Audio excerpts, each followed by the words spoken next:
Before start, please don't forget to like this video, subscribe to my channel, and share this video at your social media.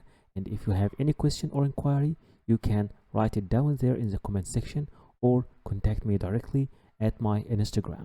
So in order to know more about the Ethiopian visa, just click over this link over here and this page will appear in front of you. And now we will be explaining together the visa policy map of Ethiopia. So if we look together at the visa policy map of Ethiopia, you will find that only few countries can travel to Ethiopia without applying for any visa. These countries are Djibouti and Kenya. For the rest of the world, either you will need to apply for electronic visa, and you can also obtain the visa on arrival. For example, for the African countries, all the countries with blue color, North American countries, most of European countries, Brazil, Argentina, China, India, Russia, all these countries can obtain either visa on arrival or electronic visa. But for the rest of the world, many of the South American countries, Saudi Arabia, Turkey, and many of the Central Asian countries, you will have to obtain an electronic visa before traveling.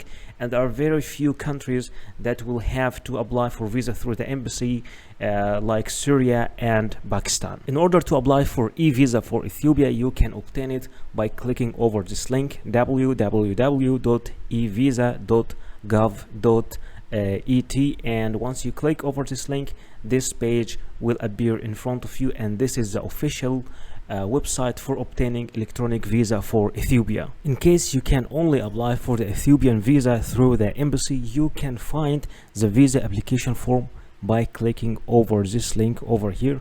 Once you click over this link, this application form will appear in front of you, and all what you need is to download this visa application form and to fill it and to print it. Then you'll have to print it, to fill it manually. In the end, you'll have to write your signature and the date, and then you will have to submit it along with all the required documents to the Ethiopian embassy in your country. The first document that you will need for your visa application is your passport. Make sure that your passport is valid at least for 6 months, and at least 2 pages are empty for stamps, and your photo and your details in your passport are clear. You will need also photocopies of your passport. At least make sure you have 3 photocopies.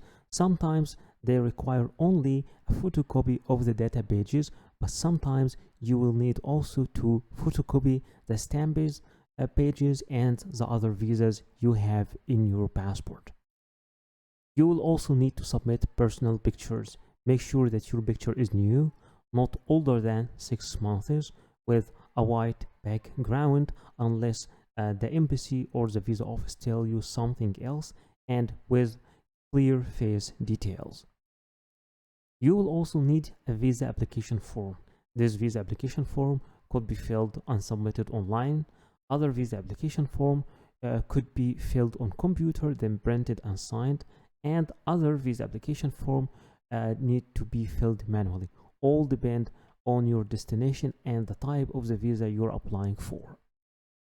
You will also need to submit a proof of status. If you are an employee, then you will need to bring an HR letter from your company, and this HR letter should be signed and stamped with all the details of your company and your position in the company, and stating your salary as well.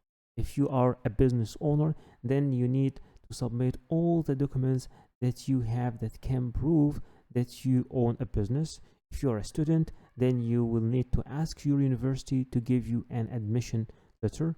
If you're a minor, then your father and mother, your parents, should be approving your travel by giving you a letter signed by them.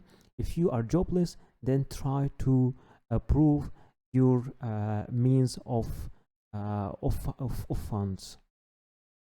Sometimes you will need to provide a proof of legal status if you are applying from another country than your main country of nationality. In that case, you either need to submit a valid visa of this country, or a proof of legal residency in this country. You will need also to submit a bank statement as a proof of funds. It should cover the last 6 months movement of your account, and it should be signed and stamped by your bank. Number 8 is your flight reservation. It should be a round trip, and some countries require you to submit a confirmed ticket, and for others it will be okay to submit a dummy ticket, and I will teach you how to make both of them, the confirmed ticket and the dummy ticket. Number 9 is your travel accommodation or the booking of your hotel. Sometimes it's required to be confirmed, and sometimes it's okay to be an initial booking, and sometimes some countries require you that this booking should cover at least a third of your trip. Number 10 is your travel insurance, and remember, it's not always necessary, and it should be made from a verified platform or office acknowledged by the country you are traveling to, and it should cover your whole trip, and sometimes it's required to submit a travel insurance that covers a year, and it's minimal. The minimal coverage should be at least 30,000 euros. Remember that before applying for the visa, you will need to contact the embassy or the application office and ask them about if there is any change in the documents or if there is any special documents required from you, because sometimes documents are different from a country to another.